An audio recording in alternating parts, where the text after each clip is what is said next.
To continue the discussion on the ecologic concept of disease, it's not only important to understand very well the host, the agent, and the environment, but also to be able to determine or identify these factors, and what do they do.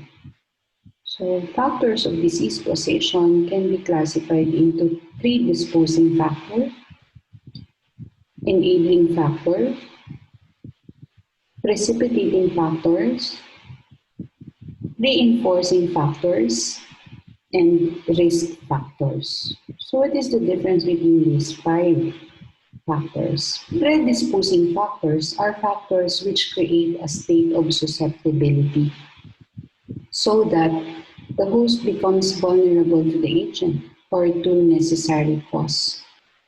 So, uh, so these predisposing factors are closely related to disease occurrence because it creates a state of susceptibility to the host. Okay? Enabling factors are those which assist in the development of or in recovery from the disease, like for example, housing conditions, socioeconomic status. Right?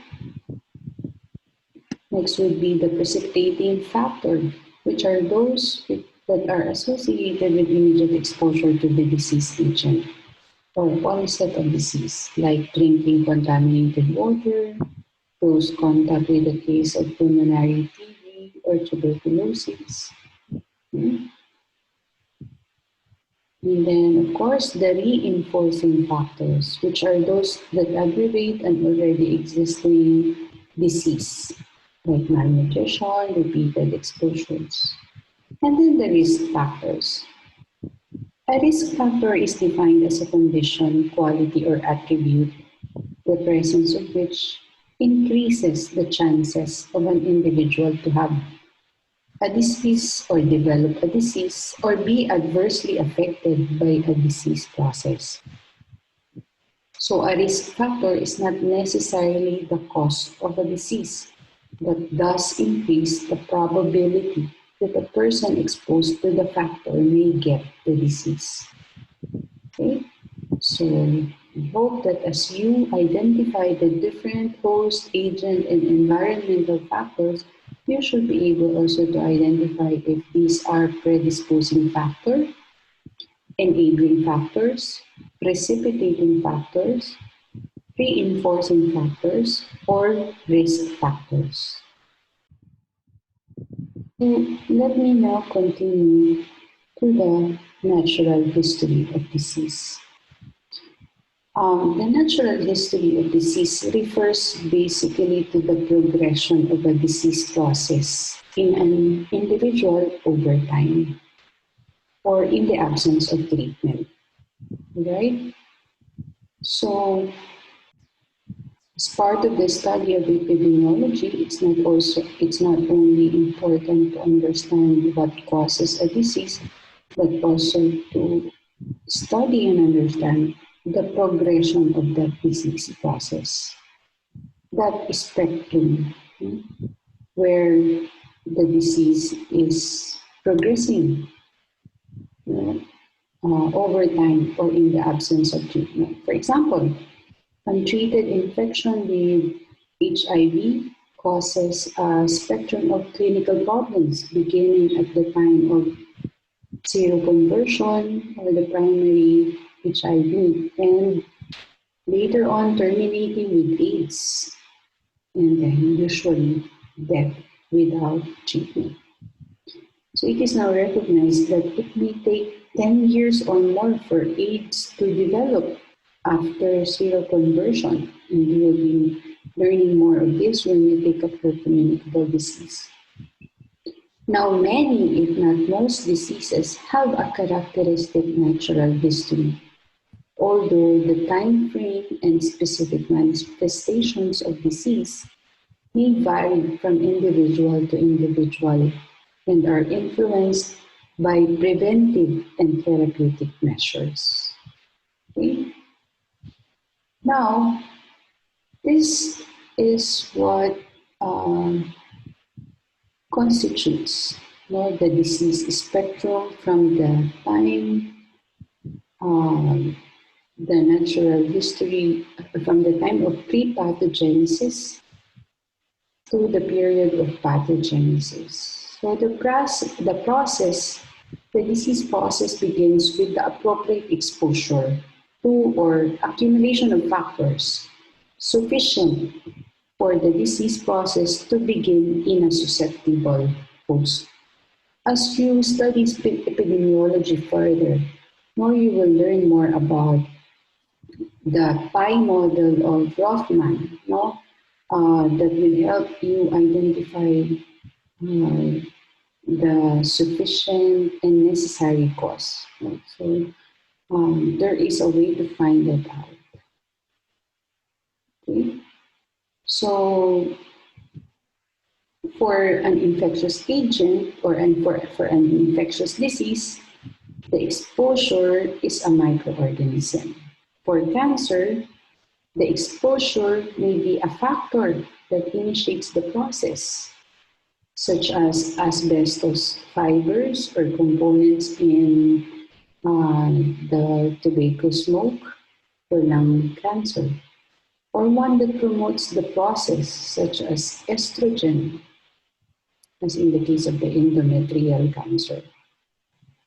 So after the disease process has been triggered, pathological changes then occur without the individual being aware of them.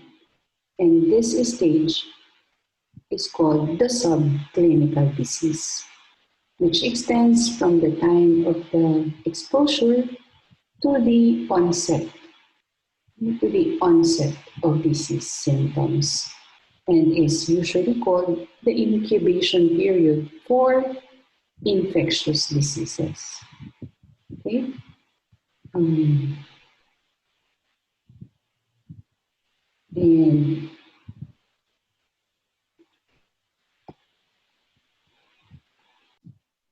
for chronic diseases naman, instead of using incubation period, the term that is used is the latency period. Now, during this stage, disease is said to be asymptomatic, meaning no symptoms, or the symptoms are not apparent. This period may be as brief as seconds for hypersensitivity reactions to as long as decades for certain chronic diseases. So even for a single disease, the characteristic incubation period has a range. For example, as what CDC discussed, the typical incubation period for hepatitis A is as long as 7 weeks. The latency period for leukemia to become evident among survivors of the atomic bomb blast in Hiroshima in Japan ranged from 2 to 12 years, peaking at 6 to 7 years. So incubation periods of selected exposures and diseases vary from minutes to decades. Okay? And you can check the CDC, the Centers for Disease Control website. They have a table of diseases whose incubation and latency period are reflected in the table. And that will be interesting. Okay? So, and then, of course, as the disease progresses from the subclinical stage, the disease now becomes or develops into towards the clinical horizon, where more effects are taking place on the body, in the human host, etc. Okay, and you can see that. in this diagram. And then, of course, your knowledge of the pre-pathogenesis, meaning before the disease, will help you identify primary prevention as intervention. And that point, during the disease has developed, or the pathogenesis phase, you will be guided to determine if that patient will need secondary prevention as intervention or tertiary, right? So, in summary, this is how it's going to look like. During the pre-pathogenesis phase, you need to identify the interaction between the agent, the host, and the environment to cause a disease during the subclinical conditions up to the time that the early signs and symptoms are appearing, and what will be the reaction of the host after those signs and symptoms. Like for example, discernible lesions, and also you can study until how the illness becomes more advanced to cause maybe the client to die, or maybe with sufficient intervention, the client can recover, either completely recovered or partial recovery, okay? Thus causing disability or limitations. So, beyond the pre-pathogenesis and the pathogenesis period are your um, three levels of prevention as intervention. Okay? Now, the importance of studying natural history of disease is that the understanding of the progression, from disease onset to cure or death is important. You know. Yes, for epidemiologists, and yes, for nurses, because we are the ones also, we are also taking part in planning for interventions appropriate for patients.